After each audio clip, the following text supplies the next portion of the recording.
Hello, আসসালামু আলাইকুম। আশা করি সবাই ভালো আছেন। স্বাগতম সবাইকে। আজকের ভিডিওতে আমরা কথা বলবো রাশিয়ান ছাত্রজীবন নিয়ে। রাশিয়াতে ছাত্রজীবন কেমন হয়, পড়াশোনার চ্যালেঞ্জ, বন্ধুত্বের সম্পর্ক এবং অনেক মজার মুহূর্ত। আজকে আমরা এই সব নিয়ে আলোচনা করব। আসুন এক নজরে দেখে আসি রাশিয়ার জীবনযাত্রা কেমন। রাশিয়ার বিশ্ববিদ্যালয়গুলিতে পড়াশোনা বেশ কঠিন, কিন্তু একসঙ্গে মজা এবং অ্যাডভেঞ্চারও রয়েছে। এখানকার ছাত্ররা তাদের পড়াশোনাকে অত্যন্ত গুরুত্ব দেয়। সকাল থেকে সন্ধ্যা পর্যন্ত ক্লাস, সেমিনার এবং পরীক্ষার প্রস্তুতি, এগুলো তাদের রুটিনের অংশ।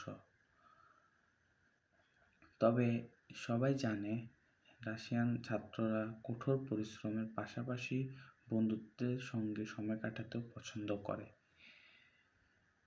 এখানে পড়াশোনা খুব সিরিয়াসলি নেওয়া হয়। রাশিয়ান ছাত্ররা নিয়মিত পড়াশোনার পাশাপাশি গবেষণা প্রজেক্টও করে থাকে। তবে পড়াশোনা ছাড়াও সামাজিক জীবনযাত্রার মানকে একটি বড় অংশ রয়েছে। রাশিয়ান ছাত্ররা বিশ্ববিদ্যালয়ে ক্যাম্পাসে বাইরেও বন্ধুদের সঙ্গে সময় কাটায়, কফিতে আসে, আড্ডা দেয় এবং মিউজিক ফেস্টিভ্যাল বা স্পোর্টস ইভেন্টে অংশ নেয়। এমনকি অনেক ছাত্র হোস্টেলগুলিতে একসঙ্গে রান্না করতে ও খাবারের জন্য একে অপরের সঙ্গে শেয়ার করতে পছন্দ করে। হোস্টেলের জীবন রাশিয়ার বেশ মজার। অনেক সময় তারা একসঙ্গে প্রেম পার্টি অথবা অনেক সাংস্কৃতিক অনুষ্ঠানে অংশ নেয়। তবে রাশিয়াতে কালেও আসার পর গ্রীষ্মকালের মতো বন্ধুত্বপূর্ণ সম্পর্কগুলো আরও গড়ে ওঠে। শীতকালে খেলাধুলা যেমন স্কেটবোর্ড বা আইস স্কেটিং রাশিয়ান ছাত্রদের খুবই বেশি জনপ্রিয়। শীতকালটা রাশিয়ান ছাত্রদের জন্য একটি বড় উৎসবের কারণ। এখানে তারা একসঙ্গে এমনকি অনেক মজার এবং এক্সাইটিং কার্যকলাপে অংশ নেয়, যা অন্য কোথাও খুঁজে পাওয়া মুশকিল। তবে রাশিয়ান ছাত্ররা জানে না কঠিন সময়ের জন্য প্রস্তুতি নেওয়া খুব জরুরি। পরীক্ষার পরিকল্পনা ও গবেষণাগুলো তাদের জীবনে একটা বড় অংশ। পড়াশোনার জন্য লাইব্রেরি বা স্টাডি রুমে সময় কাটানো একটি সাধারণ দৃশ্য। তবে এমনকি এই কঠিন সময়ে তারা নিজেদের মেন্টাল স্বাস্থ্য এবং শখের জন্য সময় বের করে। সেটা হতে পারে বই পড়া, সিনেমা দেখা অথবা গানের মজা নেওয়া। সর্বশেষ রাশিয়ান ছাত্রজীবনে সত্যি খুবই বৈচিত্র্যময়। একদিকে এখানে পড়াশোনার গুরুত্ব এবং কঠোর পরিশ্রমের, আর অন্যদের বন্ধুত্ব, বিনোদন এবং মজা সবকিছু একসাথে চালায়। তারা জানে যে জীবনে একটু আনন্দের প্রয়োজন আছে।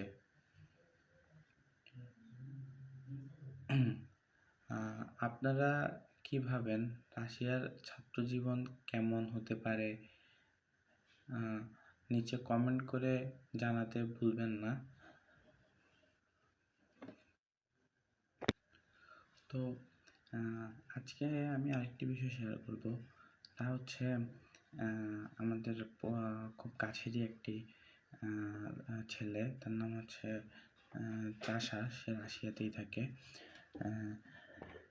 চাষা ছিল একটি ছোট শহরের ছেলে, যে বরাবরই রাশিয়ার একটি নামকরা বিশ্ববিদ্যালয়ে পড়াশোনার স্বপ্ন দেখতেন। ছোট থেকেই পড়াশোনা ভালো ছিল সে। এই পৃথিবীতে আরও ভালোভাবে জানার জন্য সাশা মস্কো স্টেট পিটারবার্গ পড়াশোনা করার ইচ্ছে ছিল। অবশেষে কঠোর পরিশ্রমের পর সাশা রাশিয়ায় সবচেয়ে শীর্ষ বিশ্ববিদ্যালয়ে ভর্তি হলো। তার এই যাত্রা ছিল একটি নতুন পৃথিবী অন্বেষণের মতো। মস্কো রাশিয়া এসে সাশা দেখল যে শহরে যেমন তেমন তার কল্পনার চেয়েও বড়, তেমনি এখানকার জীবনযাত্রাও বেশ সম্পূর্ণ আলাদা। প্রাথমিকভাবে তাকে একটি সংকোচ বোধ হতো, তবে সে জানতো যে এটাই তার জীবনের সবচেয়ে বড় সুযোগ। বিশ্ববিদ্যালয়ের প্রথম দিন ছিল একদম অচেনা, নতুন এবং উত্তেজনাপূর্ণ। আশা একা একা ডরমিটরিতে থাকতে শুরু করলো। রাশিয়ান শহরে একা থাকাটা বেশ কঠিন। ছোট গ্রাম বড় হওয়ার আশা মস্কো হোটেলের জীবনে অভ্যস্ত না। কিছুটা সময় নিল সে বিশ্ববিদ্যালয়ে অভ্যস্ত হওয়ার জন্য, তবে ধীরে ধীরে তার সহপাঠীর সাথে পরিচয় হতে শুরু করলো। প্রথম সেমিস্টারে পড়াশোনা ছিল অন্তত কঠিন। আসার আগের শহরের স্কুলের তুলনায় এখানে বিষয়বস্তু আরও গভীর ছিল। শিক্ষকদের কঠোরতা এবং প্রতিযোগিতাপূর্ণ পরিবেশে আশা কোনো চাপের মধ্যে ফেলে দেয়, তবে সে হাল ছাড়েনি। আশা জানতো যদি সে সঠিকভাবে অধ্যয়ন করতে পারে, তবে তার স্বপ্ন পূরণের পথ খুলে যাবে। বিশ্ববিদ্যালয়ে পড়াশোনা করতে গিয়ে আশার নতুন বন্ধু পেল, তবে রুমমেট ছিল ইভনা, একজন সাইবেরিয়ান থেকে আসা ছাত্র। তার সাথে থাকা আশা রাশিয়ান বিভিন্ন সংস্কৃতি সম্পর্কে অনেক কিছু শিখল। এলেনা, একজন স্টেট পিটারবার্গের মেয়ে, ছিল তাদের ঘনিষ্ঠ বন্ধু। আশা, ইভেনা এবং এলেনা একসাথেই অনেক সময় কাটাতে শুরু করলো। তারা ক্যাফেতে বসে খাবার খেত, শহরের বিভিন্ন জায়গায় ঘুরে বেড়াতো এবং বিশ্ববিদ্যালয়ের সাংস্কৃতিক অনুষ্ঠানে অংশগ্রহণও করত। বিশ্ববিদ্যালয়ে বেশ কিছু ক্লাব এবং সংগঠন ছিল, যেখানে আসার অন্য নতুন কিছু শিখতে শুরু করলো। তিনি যোগ দিয়েছেন একটি সাংস্কৃতিক ক্লাবে, যেখানে রাশিয়ান ঐতিহাসিক নৃত্য এবং গান শোনা হতো। এভাবেই আশার রাশিয়ান সংস্কৃতির সাথে আরও নিবিড় পরিচয় হতে শুরু করলো।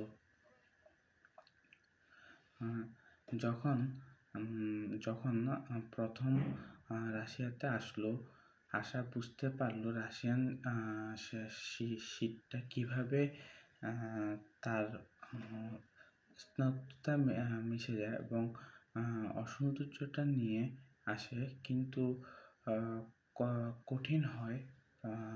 প্রথম শীত ছিল তার জন্য বেশ চ্যালেঞ্জিং। ডরমিটরিতে হিটার মাঝে মাঝে কাজ করতো না, আর বাইরের তীব্র শীত। তবুও আশা শিখেছিল কীভাবে শীতের মধ্যে জীবন কাটানো যায়। স্কিল এবং স্কেট বোর্ডিংয়ের মতো শীতকালে খেলাধুলা উপভোগ করত। বিশ্ববিদ্যালয়ে পড়াশোনা বিশ্ববিদ্যালয়ে পড়াশোনার চাপও বাড়তে থাকে। আসার জন্য পরীক্ষার সময় সবচেয়ে কঠিন ছিল। প্রায় সে লাইব্রেরিতে দিনরাত পড়াশোনা করত, ক্লাসমেটদের সঙ্গে মিলে গ্রুপ স্টাডি সেশন করত। একদিন পরীক্ষার পর ইভানা এবং এলেনা তারা পরামর্শ দেয়, আমরা যদি একসাথে কাজ করি তাহলে সব কিছু সহজ হবে। এভাবেই সত্যি তাদের একসাথে কঠিন সময় কাটানোর ফলে আশা অনেক কিছুই শিখতে পারলো। মস্কোতে পড়াশোনার পাশাপাশি আশা আরও অনেক কিছুই শিখতে পারলো। বিশ্ববিদ্যালয়ে সামাজিক কর্মকাণ্ডের অংশ হিসাবে সে একটি চার্ট ইভেন্টে অংশ নিয়েছিল। সে সময় আশা বুঝেছিল যে পড়াশোনার বাইরে সমাজসেবা কতটা গুরুত্বপূর্ণ।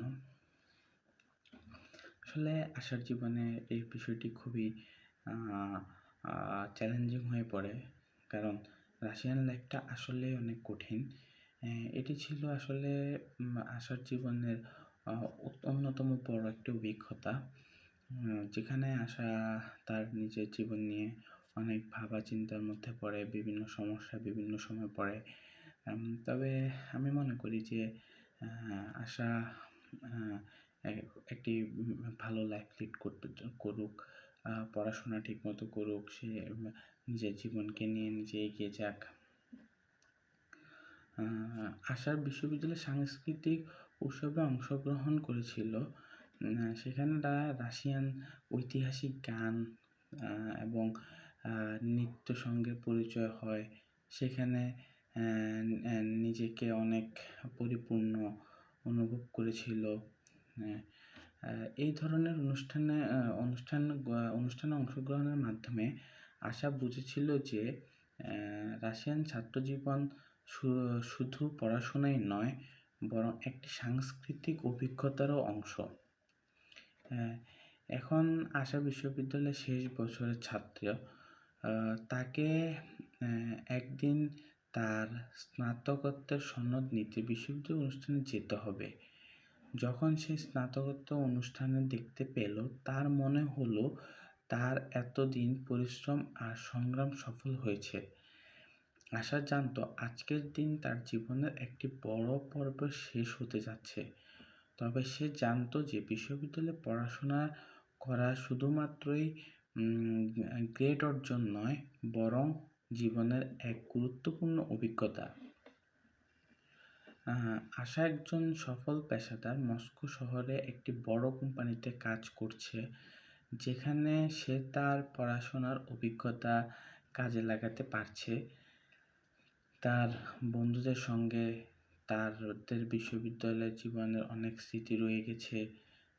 সেখানে আশা জানে রাশিয়ান জীবনযাত্রা শুধুমাত্র কঠিন পড়াশোনাই নয়, বরং একটি অন্য সাংস্কৃতিক এবং জীবনের অভিজ্ঞতা।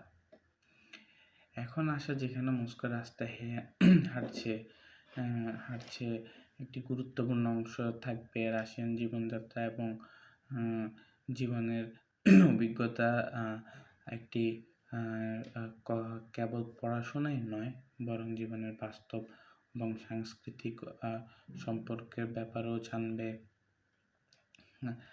রাশিয়ান ভাষা সম্পর্কে জানতে পারবে, রাশিয়ান কালচার সম্পর্কে জানতে পারবে, রাশিয়াতে আসলে কী ধরনের কালচার চলে, রাশিয়ান মানুষ কী ধরনের জিনিস পছন্দ করে। এটি আসলে রাশিয়ান প্রত্যেকটি মানুষই জানা দরকার।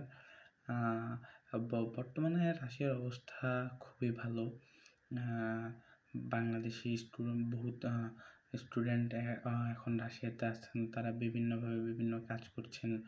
আ কেউ হয়তোবা কফি শপে, কেউ ফুড ডেলিভারিতে, কেউ রেস্টুরেন্টে কাজ করছেন। এগুলি মূলত সম্ভব হয়েছে আমাদের আ নিজেদের যে এক্সপেরিয়েন্স তার কারণে।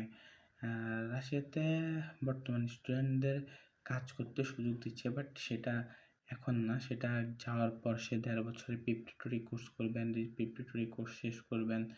প্রিপারেটরি কোর্স শেষ করার পর সে রাশিয়াতে মেইন কোর্সে ইউনিভার্সিটিতে মেইন কোর্সে ভর্তি হবে।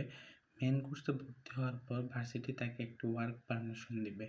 সে ওয়ার্ক পারমিশন হতে পারে সপ্তাহে ৩০ ঘন্টা, ২৫ ঘন্টা এমন। বাট রাশিয়াতে কন্টিনিউ কাজ করে মোটামুটি নিজের থাকা খাওয়া, ভার্সিটির খরচ এগুলি ব্যাকআপ দেওয়া যায়। বাট বর্তমানে বাংলাদেশের বেশিরভাগই স্টুডেন্ট রাশিয়াতে যাওয়ার জন্য খুবই চেষ্টা করছেন। কেউ এখন রাশিয়াতে সরকারি স্কলারশিপের জন্য আবেদন করেছেন। রাশিয়ার বিভিন্ন কালচার সম্বন্ধে জানতে পারছেন। তারা জানেন যে রাশিয়ার আসলে কালচারের দিকগুলি অনেক ভালো। রাশিয়ান মানুষ অনেক ভালো, তাদের নীতি ঠিক আছে। আসলে আমাদের বাংলাদেশি বহুত স্টুডেন্ট এখন রাশিয়াতে আছে। তারা মানে প্রত্যেকটি ইনটেকেই বহুত স্টুডেন্ট যায় এবং রাশিয়ার কিছু ইউনিভার্সিটি আছে যেখানে বেশিরভাগই বাংলাদেশি, ফরেন স্টুডেন্ট বেশিরভাগই বাংলাদেশি। তারা ওইখানে অনেক স্বাচ্ছন্দ্য বোধ করে, তাই তারা বেশিরভাগ সময় ওই ইউনিভার্সিটিতে পড়তে যায়। তবে আমার মতে রাশিয়াতে বর্তমানে যেসব স্টুডেন্ট পড়াশোনা করে তাদের বেশিরভাগ স্টুডেন্টই তাদের নিজের জীবনযাত্রা নিয়ে অনেক কষ্টে থাকে মানে যাওয়ার পর ১ম বছর, কারণ সে কোনো কাজ পায় না, পড়ালেখার চাপ, বিভিন্ন দিক চিন্তা করে সে অনেক টেনশনে থাকেন। রাশিয়ার বেশিরভাগ সময় মানুষ তার জীবনের বিভিন্ন জিনিস নিয়ে কষ্ট পেতে থাকেন। রাশিয়ার কালচার সম্বন্ধে জানেন, রাশিয়ার মানুষ সম্বন্ধে জানেন, রাশিয়া আসলে কী ধরনের কান্ট্রি এগুলি নিয়ে আলোচনা করেন। বাট রাশিয়াতে বর্তমানে মানুষ খুবই কম, কারণ রাশিয়া দেশটি অনেক বড়। এখানের মানে ওই দেশের আয়তনও অনেক বেশি। আমি এখন যে ইউনিভার্সিটিটা নিয়ে কথা বলছি সেটি হচ্ছে Moscow technical economics and technology. এখানে প্রায় ১ লক্ষ বাংলাদেশি স্টুডেন্ট বর্তমানে পড়াশোনা করছেন। বাট বেশিরভাগ স্টুডেন্টই মানে ওই যে পড়াশোনার উদ্দেশ্যে গিয়েছেন। অনেকে পড়াশোনা করছেন, পড়াশোনা কন্টিনিউ চালিয়ে যাচ্ছেন। বাট পড়াশোনা চালিয়ে যাওয়াটাও অনেক কঠিন বিষয় ওই দেশের, কারণ রাশিয়ার পড়াশোনা খুবই কঠিন। ফার্স্টে প্রিপারেটরি কোর্সে এক বছর পড়া লাগে। এই ১ বছর আপনি রাশিয়ান ল্যাঙ্গুয়েজ শিখতে হবে, রাশিয়ান ভাষা জানতে হবে। তারপর আপনি ১ বছর শেষ করার পর ওরা একটি পরীক্ষা নেবে। সেই পরীক্ষাতে যদি আপনি উত্তীর্ণ হন, তারপর তারা আপনাকে মেইন কোর্সে দিবে। তো ঠিকমতো যদি পড়াশোনা না করে, কোনো স্টুডেন্ট ঠিকমতো যদি মানে পড়াশোনায় মনোযোগ না দেয়, তাহলে মানে পরীক্ষাতে পাস করাটা অনেক কঠিন হয়ে যায়। তবে এত কঠিন না, যত কঠিন আমরা মনে করি এতও কঠিন না। যদি কোনো স্টুডেন্ট কন্টিনিউয়াসলি চেষ্টা করে, মানে এগুলি কন্টিনিউয়াসলি চেষ্টা করে যে না আমার পড়তে হবে, আমার কন্টিনিউ পড়াশোনা চালিয়ে যেতে হবে, তাহলে আসলে এটা তেমন কঠিনও কিছু না। যদি সে কন্টিনিউয়াসলি চেষ্টা করে যায় যে আমি পড়াশোনা করব, পড়াশোনা চালিয়ে যাব, তাহলে এটা এত কঠিন কিছু না।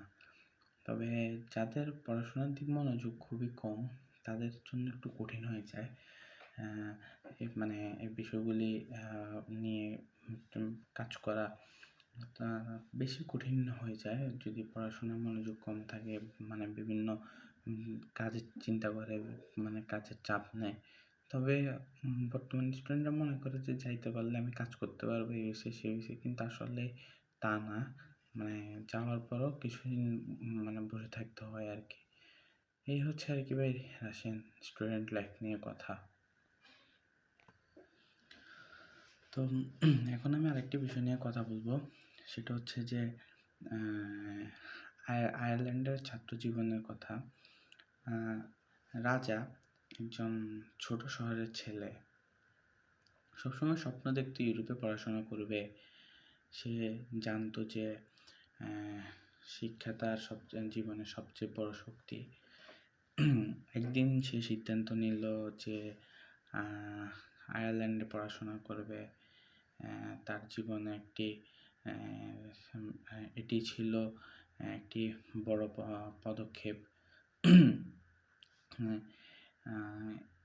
এটি নতুন দেশের নতুন সংস্কৃতি, নতুন পরিবেশ, জীবন শুরু করার সুযোগ। অবশেষে রাজা ডাবলিনে নামক একটি নামকরা বিশ্ববিদ্যালয়ে ভর্তি হলেন। ডাবলিনে পৌঁছানোর পর রাজা তার নতুন জীবনে শুরু করতে প্রস্তুত ছিল। শহরে ছিল আধুনিক, কিন্তু একই সাথে ঐতিহাসিক ডাবলিনের প্রাচীন ভ্যালেন ও সিঁড়িযুক্ত রাস্তাগুলো তাকে এক ভিন্ন পৃথিবীতে প্রবেশ করার অনুভূতি দিল।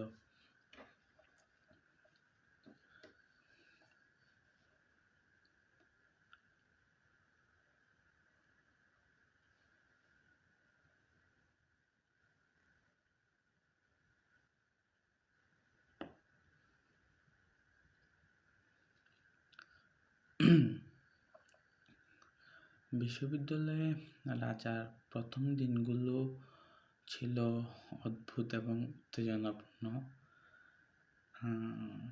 তার প্রথম দিনের অনুভূতিটি ছিল এক ধরনের আলোচনা, নতুন পরিবেশের মধ্যে ঢুকে পড়ার মতো। বিশ্ববিদ্যালয়ের ক্যাম্পাসে ছিল বিশাল, এবং সেখানকার শিক্ষকদের ও ছাত্রদের আন্তরিকতা তাকে কিছুটা স্বস্তি দেয়। প্রথমে কিছুটা একা লাগলেও লেগেছিল, কারণ সে নতুন দেশে, নতুন শহরে একবারেই একা ছিলেন। তবে ধীরে ধীরে রাজার বন্ধু বানাতে শুরু করলো। তার রুমমেট তার নাম ছিলেন অ্যান্টনি, একজন স্থায়ী রাশিয়ান ছাত্র। তাকে শহরে ঘুরে দেখাতে শুরু করলো। রাজা অনুভব করলো আইরিশরা খুবই অতিথিপরায়ণ এবং সহায়ক। অ্যান্টনি তাকে বিশ্ববিদ্যালয়ে বিভিন্ন গুরুত্বপূর্ণ স্থানে নিয়ে গেল, এবং ডাবলিনের জনপ্রিয় স্থানগুলিতে, যেমন টেম্পলার বা ট্রেটিনিয়ান কলেজ এবং স্ট্যান্ড ফিন্যান্স নিয়ে ভ্রমণ করালেন। বিশ্ববিদ্যালয়ে রাজার জন্য শুরুতে কিছুটা চাপ ছিল। আইরিশ শিক্ষা ব্যবস্থার গতি এবং গভীরতা ছিল একটু কঠিন, কিন্তু রাজা জানতেন যদি সে কষ্ট করে কাজ করে তবে তার সফলতা আসবে। সে দীর্ঘ দিন পর্যন্ত লাইব্রেরিতে সময় কাটাতে শুরু করলো, বিভিন্ন জিনিস জানতে শুরু করলো, বিভিন্ন জিনিস বুঝতে শুরু করলো। ধীরে ধীরে সে এগিয়ে যেতে শুরু করলো, বিভিন্ন জিনিস সে জানতে শুরু করলো। আস্তে আস্তে তার জীবনে সব কিছুই নিয়ে আসলো। পড়াশোনার পাশাপাশি সে মাঝে মাঝে তার মনের মধ্যে সন্দেহ সৃষ্টি করত, কিন্তু তার বন্ধুদের সাহায্যে সে সব কিছুই করে নিতে পারত। একদিন রাজা বুঝল যে পড়াশোনায় সব কিছু না, বিশ্ববিদ্যালয়ের শিক্ষার মান শুদ্ধ, কিন্তু বন্ধুত্ব, সংস্কৃতি এবং আড্ডার থেকেও অনেক কিছু শেখা যায়।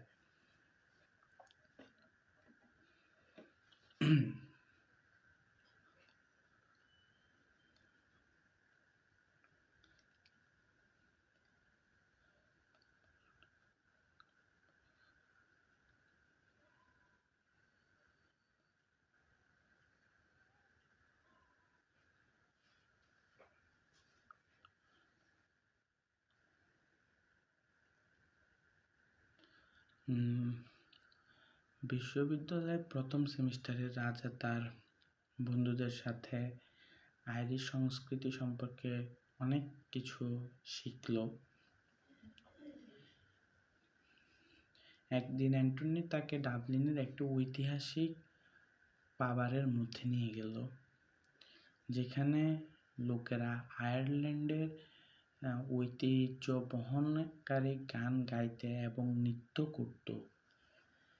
রাজা এমন এক পরিবেশে প্রথমবার উপস্থিত হয়ে অবাক হয়ে গেলেন। এখন প্রাচীন রাজনীতি এবং আধুনিক জীবন একত্রে মিশে গেছেন।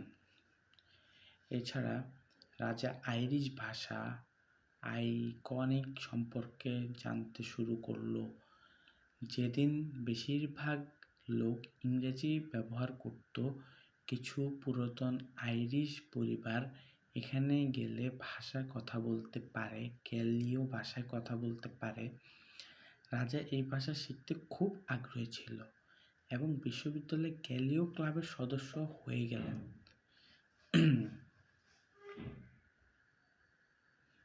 বিশ্ববিদ্যালয়ের দ্বিতীয় বছরে রাজা এক বড় চ্যালেঞ্জের মুখোমুখি হলেন। মূলত এটি তার ব্যক্তিগত সমস্যা ছিলেন। তার সমস্যাটি আসলে বলার মতো না, তারপরও বলছি। তার পরিবারে একটি সমস্যা তৈরি হলো এবং সে দেশে ফিরে যেতে চেয়েছিল, কিন্তু তার বন্ধু অ্যান্টনি এবং অন্যান্য সহপাঠীরা তাকে সমর্থন করলো। তারা তাকে বুঝালো, যখন কঠিন সময় আসবে তখন তুমি সেরা হয়ে উঠবা। রাজা এটি শিখল যে শুধুমাত্র বই পড়ে নয়, জীবনে সঠিক সিদ্ধান্ত নেওয়ার জন্য সঠিক সময়ে ধৈর্য রাখা এবং বন্ধুদের সমর্থন গ্রহণ করাটাও গুরুত্বপূর্ণ।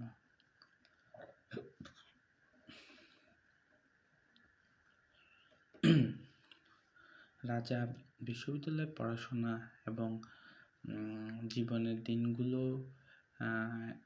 একে একে চালিয়ে যাচ্ছিল। তবে তার জীবনের সবচেয়ে গুরুত্বপূর্ণ অভিজ্ঞতা ছিল বন্ধুত্ব। স্নাতক হওয়ার আগে রাজা এবং তার বন্ধু অ্যান্টনি একটি শেষ বড় পার্টি আয়োজন করেছিল, যেখানে তারা বিশ্ববিদ্যালয়ের বন্ধুদের সাথে অনেক মজার সময় কাটিয়েছিল। রাজার মনে পড়ল যে সে পার্টি রাতের কথা ডাবলিনে আলোকিত হাসি, রহস্য সঙ্গী এবং অনেক অল্প কিছু কথার সাথে সারা পৃথিবীতে যেমন এক জায়গায় এগিয়ে নিয়ে এসেছিল।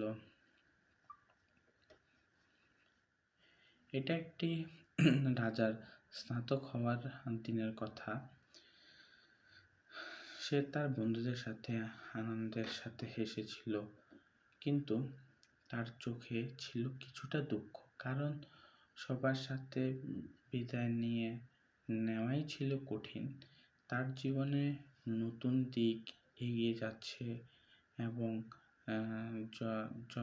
জানত যে বিশ্ববিদ্যালয়ের সময় তাকে অনেক কিছু শিখিয়েছে, পড়াশোনা, সম্পর্ক, সাংস্কৃতিক এবং জীবনবোধ। রাজা পরবর্তী পদক্ষেপ ছিল আইরিশে একটি বড় প্রতিষ্ঠানে চাকরি পাওয়া। সেখানে জনত হয়ে তার বিশ্ববিদ্যালয়ের অভিজ্ঞতা এবং বন্ধুদের সাহায্যে সে জীবনের এক নতুন পূর্বের সফল হওয়া শুরু করে। রাজা এখন একজন সফল পেশাদার। তার জীবনে নতুন পথ, সেখানে জীবনের যে তার আইরিশ জীবনযাত্রা থেকে শুরু করে ভালো পড়াশোনা দিয়েছে, বরং তার জীবনে পরিপূর্ণ মানুষ হিসেবে গড়ে তুলেছে। ডাবলিনের সেই ছোট্ট কোনো তার শিক্ষা যাওয়া এবং শিক্ষা, বন্ধুদের সঙ্গে কাটানো সময় এবং আইরিশ সংস্কৃতি।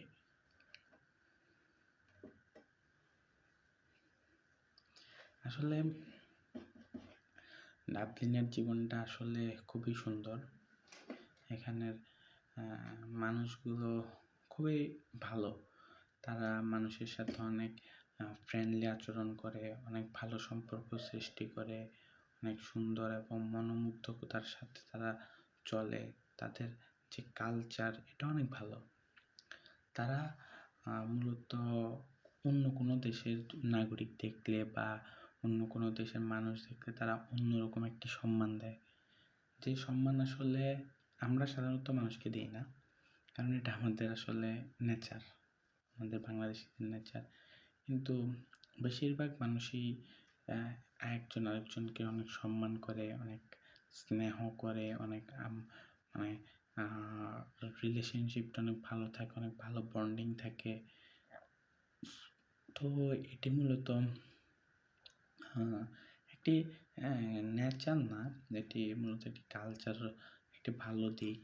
তো একজন মানুষ তার জীবনে সফলতা এবং ভালো হওয়ার পিছনে এটি গুরুত্ব খুবই বেশি। সো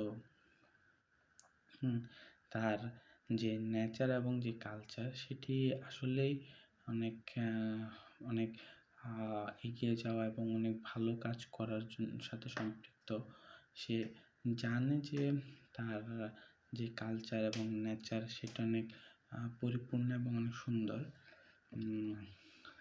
রাশিয়ান মানুষের চেয়ে আয়ারল্যান্ডে আইরিশ মানুষরা খুবই ভালো। তাদের মন মানসিকতা, তাদের নেচার, তাদের স্বভাব, দ্যাটস গ্রেট।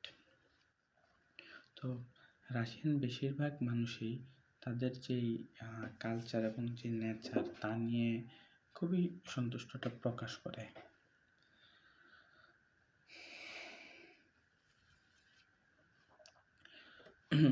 ডাবলিনের রাস্তাঘাট অনেক ভালো। ডাবলিন হচ্ছে মূলত আয়ারল্যান্ডের রাজধানী। এখানের পরিবেশ বলেন, এখানের মানুষ বলেন, এখানের কালচার বলেন, অনেক ভালো। এখানকার প্রত্যেকটা জিনিসই এক একটি থেকে এক একটি খুবই ভালো দিক এবং গুরুত্বপূর্ণ দিক। তবে তাদের যে নেচার এবং যে কালচার, সেটি খুবই রহস্যপূর্ণ এবং রহস্যজনক।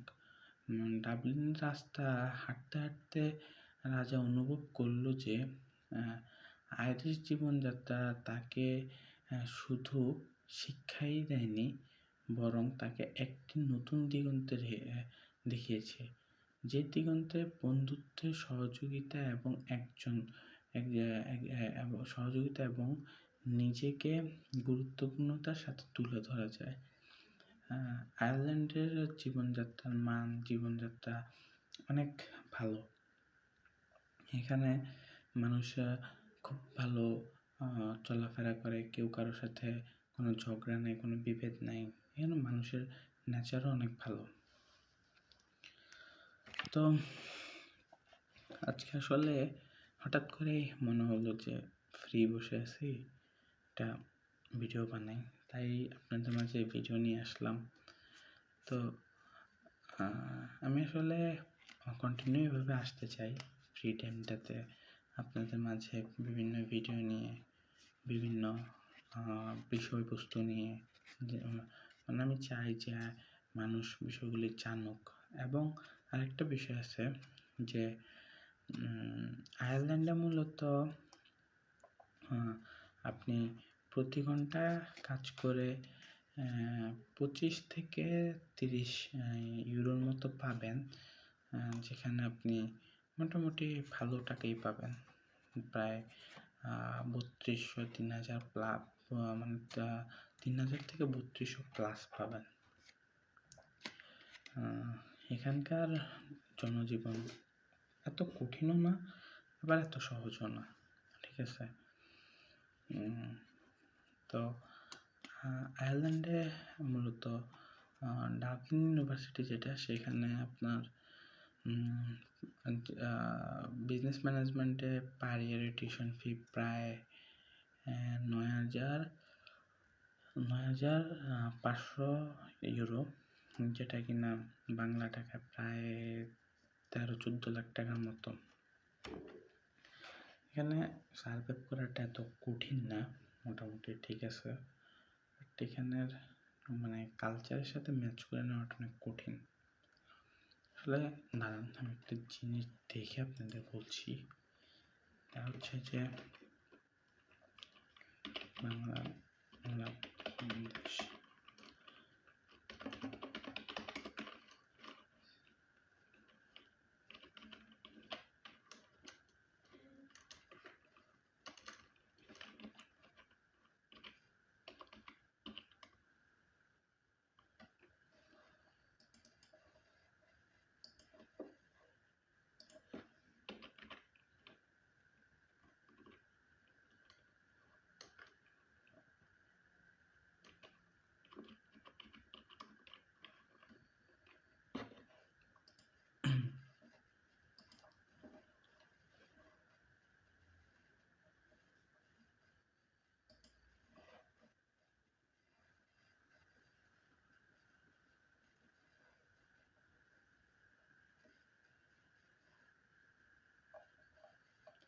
আসলে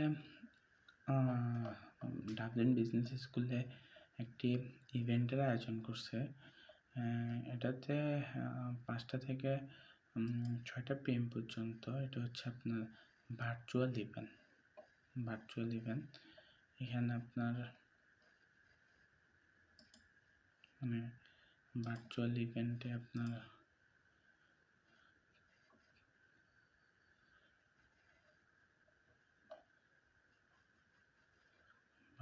ইভেন্টে আপনার মানে মোটামুটি সব দেশের মানুষই জয়েন করতে পারবে, এবং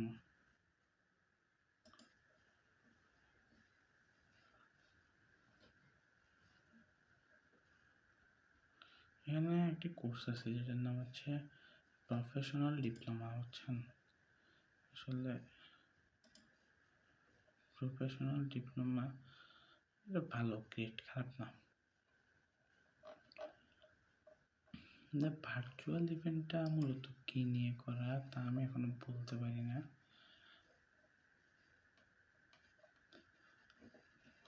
এখানে বিভিন্ন ধরনের আছে,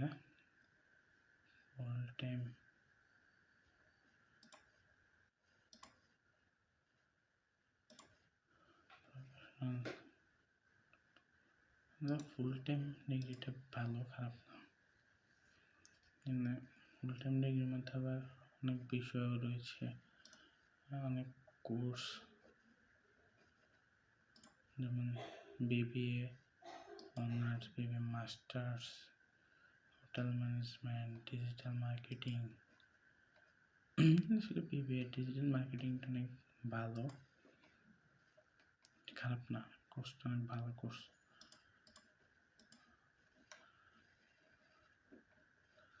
সেপ্টেম্বর 25-এ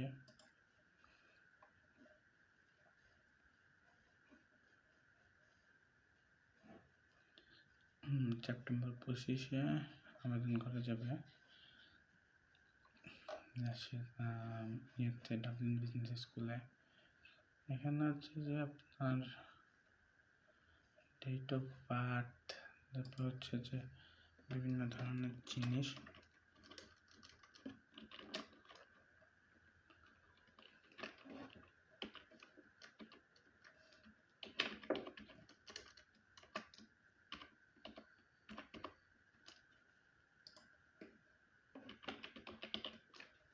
মানে কালচার, সব দিক মিলে ভালো। আসলে রাশিয়ার চেয়ে আয়ারল্যান্ড অনেক ভালো, বলার মতো না।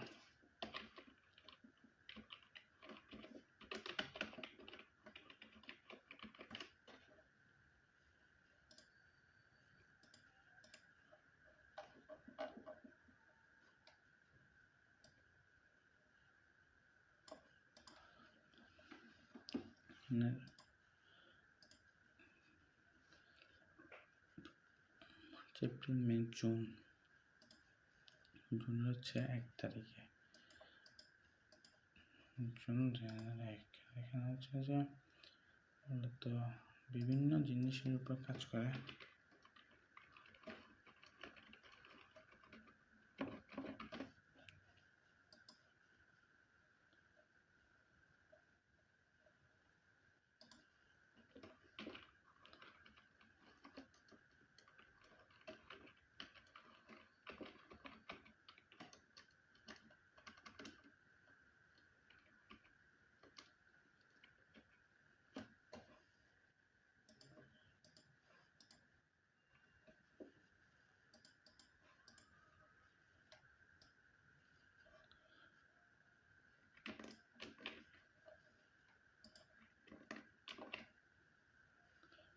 সব কিছুই ঠিক আছে।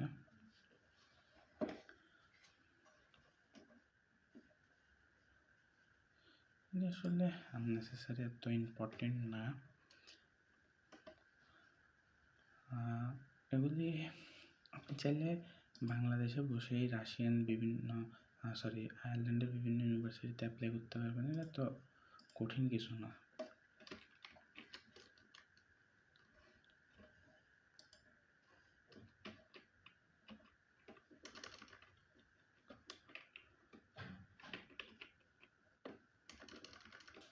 তো বাংলা লেখা উঠতেছে কেন হঠাৎ করে বুঝতেছি না। আচ্ছা, বুঝতে পারছি।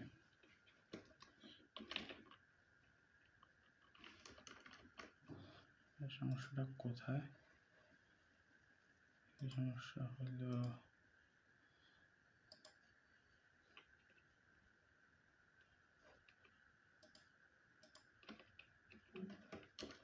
হঠাৎ করে কি হলো?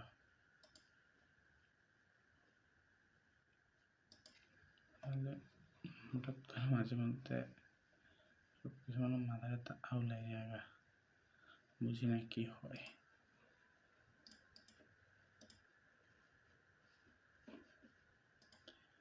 বাংলাটা আসলে বন্ধ হয়ে যাবে, বুঝতেছি না।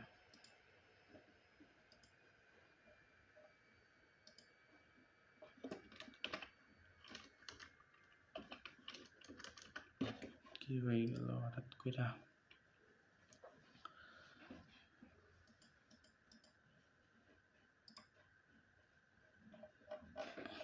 আরবি, চাইনা ভাষা, Canadian English, Indian English, Irish, Malaysian, New Zealand, Philippine, South Korea, আরব আমিরাত, জিম্বাবুয়ে, ফিলিপাইন।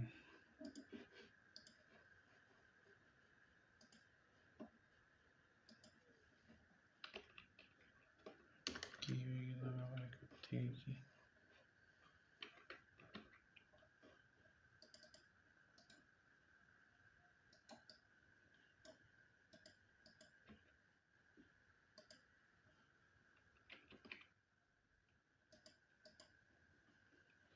কি হচ্ছে সেটা?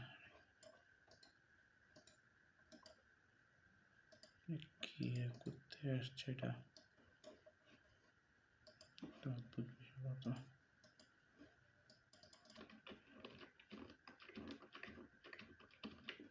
কি হইল এটা? বুঝতেছি না। তো আসার কথা না, হঠাৎ করে এটা করতে আসলো।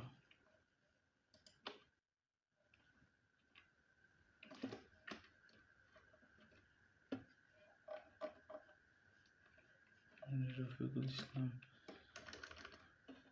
হঠাৎ করে কিবোর্ডে কি যেন একটা সমস্যা হয়ে গেল, বুঝতেছি না। ইয়ে করতে পারতেছি না। যেমনটা হচ্ছে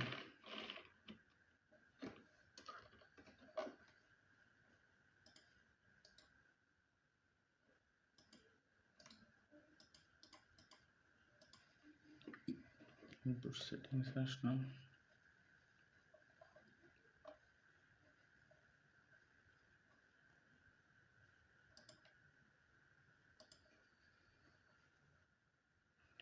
কি সমস্যা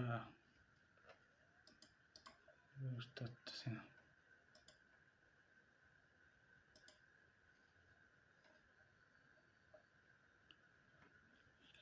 আচ্ছা,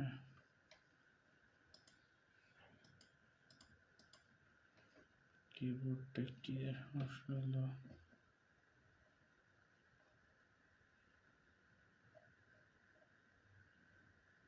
ইনস্টিটিউট অফ ইন্টারন্যাশনাল,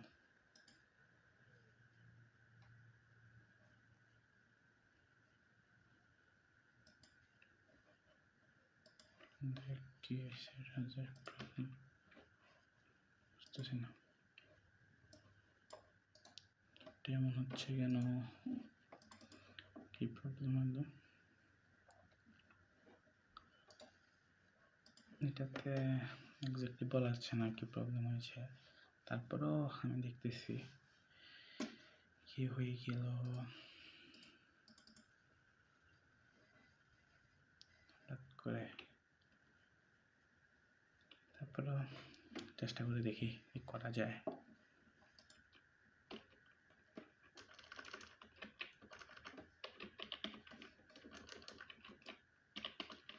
ঠিক আছে, এখানে এখানে কি হচ্ছে এটা তো বুঝতে না, কি হয়েছে যে এখানে এটা বুঝতেছি না।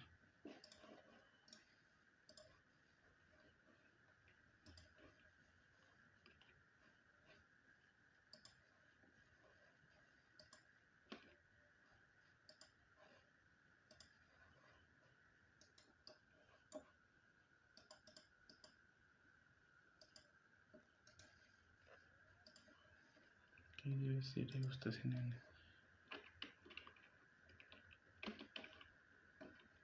What is this, man?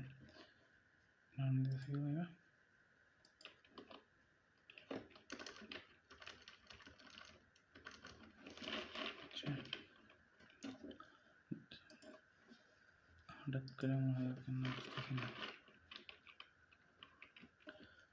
জানি না কি হয়ে গেছে আমার ল্যাপটপে। এখন দেখি ঠিক আছে মনে হচ্ছে, ঠিক আছে মনে হচ্ছে যেন,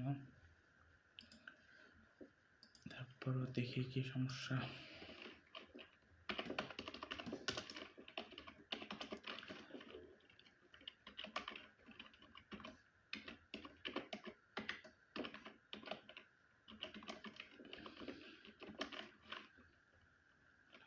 The keep some tricks and trick.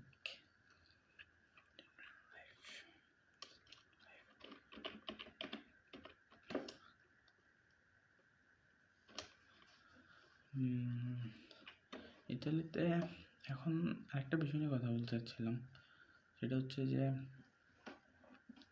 ইটালির স্বাস্থ্য শিক্ষা ব্যবস্থা নিয়ে।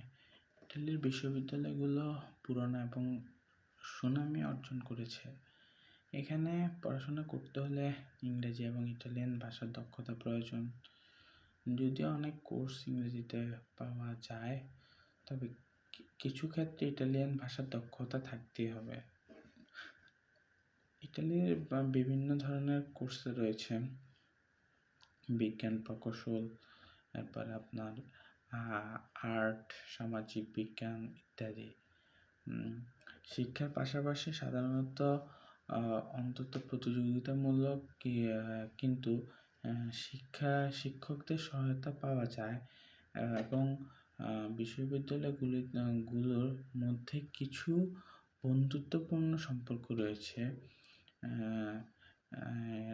ইটালিতে ছাত্রদের জন্য খাবারের খুবই গুরুত্বপূর্ণ। পিৎজা, পাস্তা, গ্যালাতো এগুলি ইটালিয়ান অন্যতম জনপ্রিয় খাবার। ছাত্রদের অনেক সময় ক্যাম্পাসে ক্যান্টিনে খাবার খেতে যায়, যা সাধারণত সাশ্রয়ী দামে পাওয়া যায়, তবে বাইরে খাওয়ার খরচের তুলনামূলক অনেক কম। ছাত্র জীবনে খরচ শহরের উপরে নির্ভর করে। রোম, মিলান এবং ফ্রাঙ্কফুর্ট মতো বড় বড় শহরগুলিতে খরচ তুলনামূলক বেশি হবে ছোট শহরের তুলনায়। তো ছোট শহরের তুলনায় এই শহরগুলিতে খরচ অনেক বেশি। শিক্ষার্থীদের জন্য বিভিন্ন ধরনের ডিসকাউন্ট এবং অফার থাকে, যেগুলি ট্রান্সপোর্টের জন্য। আসলে ইতালিতে অনেক বিনোদনমূলক সেবাও রয়েছে। ইতালিতে ছাত্ররা খুবই সামাজিক।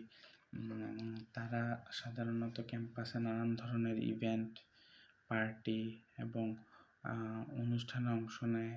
ইটালিয়ান সংস্কৃতির একটি বড় অংশ হলো লাঞ্চ ডিনার বা দীর্ঘ সময় ধরে খাবার খাওয়া এবং বন্ধুদের সঙ্গে সময় কাটানো।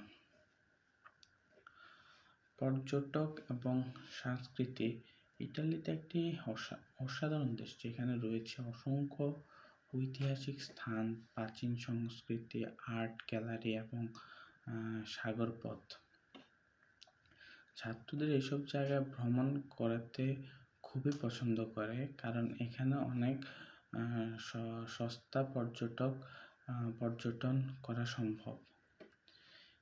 ইতালিতে পড়াশোনা করতে হলে ইটালিয়ান ভাষা শেখা অনেক সাহায্য করতে পারে। বিশেষত যদি আপনি কোনো ছোট শহরে পড়াশোনা করতেন, তাহলে যদিও ইংরেজিতে বেশিরভাগ বিশ্ববিদ্যালয়ে কোর্স করা যায়, তবে স্থানীয়দের সঙ্গে যোগাযোগ করে ইটালিয়ান ভাষা জানাটা খুবই গুরুত্বপূর্ণ। ইটালির প্রাকৃতিক সৌন্দর্য এবং পাহাড়, সমুদ্র এবং চমৎকার আবহাওয়ার জন্য বিখ্যাত। বিশেষত শীতকালে স্কিইং এবং গ্রীষ্মকালে সৈকতে ঘুরতে, তারপর বিভিন্ন ধরনের কাজ করতে ওই দেশের মানুষ খুব স্বাচ্ছন্দ্য বোধ করে। নর্মালি আমরা যে বিষয়টিতে স্বাচ্ছন্দ্য বোধ করি, তা মূলত বিভিন্ন ধরনের বিষয় হয়ে থাকে, যেমন বিভিন্ন কাজকর্ম, বিভিন্ন ধরনের স্ট্যাটিক, বিভিন্ন ধরনের পর্যালোচনাপূর্ণ কাজ, বিভিন্ন ধরনের অ্যাক্টিভিটি, এগুলি জীবনের জন্য খুবই গুরুত্বপূর্ণ। ইটালিয়ান মানুষ এই বিষয়গুলি খুবই পছন্দ করে।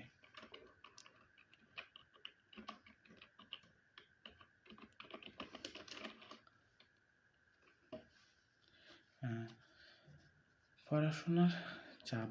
বিশ্ববিদ্যালয়গুলিতে পড়াশোনার চাপ সাধারণত বেশি থাকে।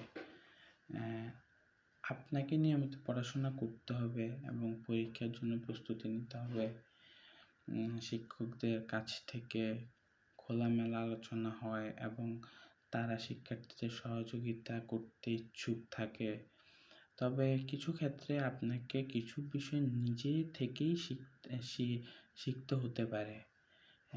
অবসর সময় ক্যাম্পাসে কার্যকলাপ। ইটালির ক্যাম্পাসগুলিতে সাধারণত এই অ্যাক্টিভিটি থাকে, বিষয়টা খুবই অ্যাক্টিভিটি থাকে। সেখানে অনেক ধরনের ক্লাব এবং ছাত্র সংগঠন রয়েছে, যেগুলির মধ্যে আপনি আপনার শখ, অজ্ঞ এবং উন্নতি কিছু শিখতে পারবেন। Student festival, sports competition, theatre show এবং সাংস্কৃতিক অনুষ্ঠানগুলি প্রচুর হয়। ইটালিতে খাদ্য এবং দৈনিক বাজারের দাম অনেকটা পরিবর্তনশীল, শহরের উপর নির্ভর করে। রোম এবং মিলানের মতো বড় শহরে খরচ কিছুটা বেশি হলেও ছোট শহরগুলিতে সাশ্রয়ী দামে পাওয়া যায়। স্থানীয় বাজারে শাকসবজি, ফলমূল, তারপর মিষ্টির দাম তুলনামূলকভাবে কম, তবে পোশাক, জুতা এবং বিলাসবহুল পণ্যগুলোর দাম কিছুটা বেশি। ভিসা অনিয়ম ইতালিতে যেতে হলে সাধারণত স্যাগনেন ভিসার প্রয়োজন হয়। ইউরোপীয় ইউনিয়নের সদস্যরা দেশের বাইরে থেকে আসলে, আপনি যদি ইউরোপের বাইরে থেকে আসেন তবে ছাত্র ভিসার জন্য আবেদন করতে হবে এবং আপনাকে আবেদনের সঠিকভাবে প্রস্তুত করতে হবে। ইতালির অনেক বিশ্ববিদ্যালয় তাদের ছাত্রদের জন্য বিভিন্ন ধরনের সুবিধা প্রদান করে, যেমন লাইব্রেরি, কম্পিউটার, তারপর স্টুডিও সেশন, হেল্প, বিভিন্ন ধরনের একাডেমিক সাপোর্ট। তারপর অনেক বিশ্ববিদ্যালয়ে আন্তর্জাতিক ছাত্রদের জন্য বিশেষ হেল্প ডেস্ক থাকে, যারা আপনাকে আপনার পড়াশোনার সমস্ত দিক নিয়ে সহায়তা করবে। ইতালির পরিবহন ব্যবস্থা খুবই উন্নত। আপনি বাস, ট্রাম, ট্রেন এবং মেট্রোতে করেও যেতে পারবেন। ইতালির এই ব্যবস্থাগুলি খুবই ভালো। যা আপনাকে মূলত খরচ কমাতে সাহায্য করবে, বিশেষ করে শহরের মধ্যে যাতায়াত করার জন্য ট্রেন একটি জনপ্রিয় মাধ্যম।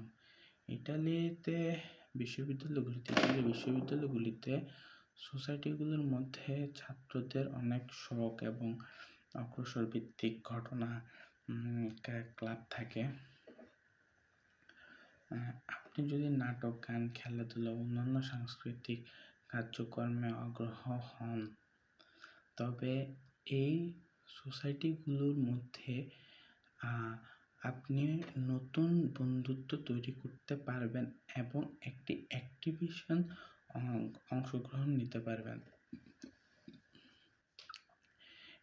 ইতালিতে বহু আন্তর্জাতিক ছাত্র অধ্যয়ন করে। এতে করে আপনি বিভিন্ন দেশের ছাত্রের সঙ্গে পরিচয় হতে পারবেন এবং তাদের সাংস্কৃতিক জীবনযাত্রা সম্পর্কে জানতে সুযোগ পাবেন। অনেক বিশ্ববিদ্যালয় আন্তর্জাতিক ছাত্রদের জন্য সাপ্তাহিক বা মাসিক মিটিংয়ের আয়োজন করে, যেখানে আপনি পরস্পরের অভিজ্ঞতা শেয়ার করতে পারবেন। ইতালির অনেকগুলো ভাষার মধ্যে অন্যতম এবং আপনি সেখানে বসবাস করতে গেলে ইটালিয়ান ভাষা শেখাটা গুরুত্বপূর্ণ হতে পারে।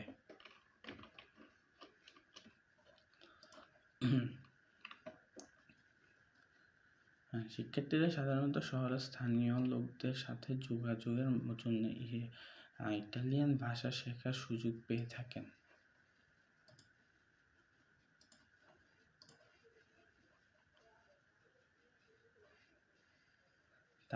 যা তাদের শহরের সংস্কৃতির মধ্যে আরো ভালোভাবে মিশে যেতে সহায়তা করে। ইতালির অন্যতম সুন্দর দেশ।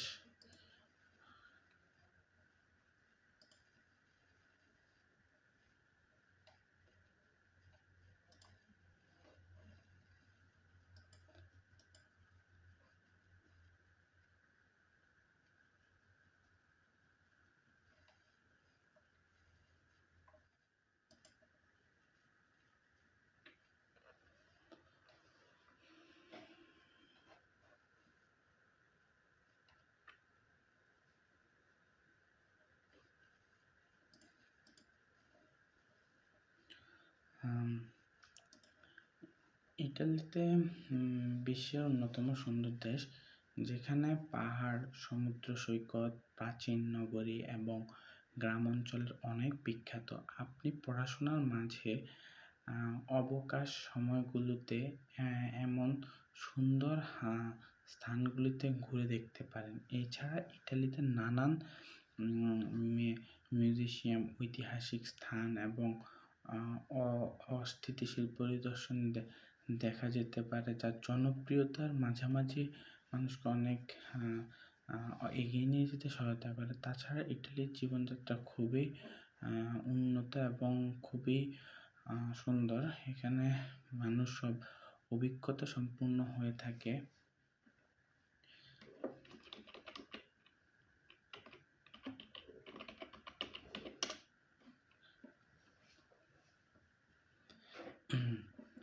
এখানে অনেক ধরনের বিশ্ববিদ্যালয় রয়েছে ইটালিতে। ইটালিতে অনেক বিশ্ববিদ্যালয় ইন্টার্নশিপের ব্যবস্থা করে থাকে, বিশেষত বড় শহরগুলিতে। ছাত্ররা তাদের কোর্সের সাথে সঙ্গতিপূর্ণভাবে বিভিন্ন প্রতিষ্ঠান বা কোম্পানিতে কাজ করার সুযোগ পায়, যার মাধ্যমে তাদের কর্মজীবনে সুযোগ হতে পারে। যদিও ইটালির কাজের বাজার কিছুটা প্রতিযোগিতামূলক, তবে আন্তর্জাতিক ছাত্রদের জন্য কিছু সুযোগ রয়েছে, বিশেষত প্রযুক্তির, আর্ট, ইঞ্জিনিয়ারিং এবং ডিজাইন ফান্ডিং। ইটালির ছাত্রদের জন্য স্বাস্থ্যসেবা ব্যবস্থা বেশিরভাগই সরকার বহন করে থাকে। স্বাস্থ্যসেবার উপর বিশেষ নজরদারি দেয়। অন্যদিকে নন ইউরোপিয়ান ছাত্রদের জন্য স্বাস্থ্য ব্যবস্থার জন্য রয়েছে পলিসি গ্রহণ করা, যার মাধ্যমে তারা সাশ্রয়ী মূল্যে চিকিৎসা সেবা নিতে পারবে। ইটালিতে খুবই অতিথিপরায়ণ এবং বন্ধুত্ব সুলভ। যদিও প্রথম দিকে তারা ভাষাগত এবং সংস্কৃতিগত বোধ করতে থাকে, তবে ধীরে ধীরে আপনি স্থানীয়দের সঙ্গে মিশে যেতে পারেন। ছাত্ররা সাধারণত ইটালিয়ান ঐতিহাসিক ফ্যাশন, খাবার এবং শিল্পকলায় গভীর আগ্রহী। বিশেষ করে ফ্যাশন এবং ডিজাইন বিষয়ক বিষয়ে ইটালি বিশ্বের সবচেয়ে বড় নামকরা এবং একই খ্যাতি অনেক সুন্দর সুযোগ আছে। ইটালির বিশ্ববিদ্যালয়গুলিতে অনেক সময় পুরনো ঐতিহাসিক ভবনের অবস্থান, যেমন রোম, ফ্লোরেন্সা এবং বোলোগানার এই ধরনের ক্যাম্পাসগুলিতে পড়াশোনা করা সত্যি একটি বিশেষ অভিজ্ঞতা। এছাড়া ছাত্ররা প্রাচীন সঙ্গীত আধুনিক সরঞ্জামগুলিতে মিলে থাকে। ইটালির ক্যাফে এবং ক্যাফে সংস্কৃতির বিখ্যাত দিকগুলি হচ্ছে মূলত এটি। তো বন্ধুরা, আজকে এই পর্যন্তই। অনেক বড় একটি ভিডিও বানিয়েছি। সবাই আমাকে লাইক, ফলো, কমেন্ট করে সাথে থাকবেন এবং আমার চ্যানেলটি সবাই দয়া করে সাবস্ক্রাইব করে দিবেন।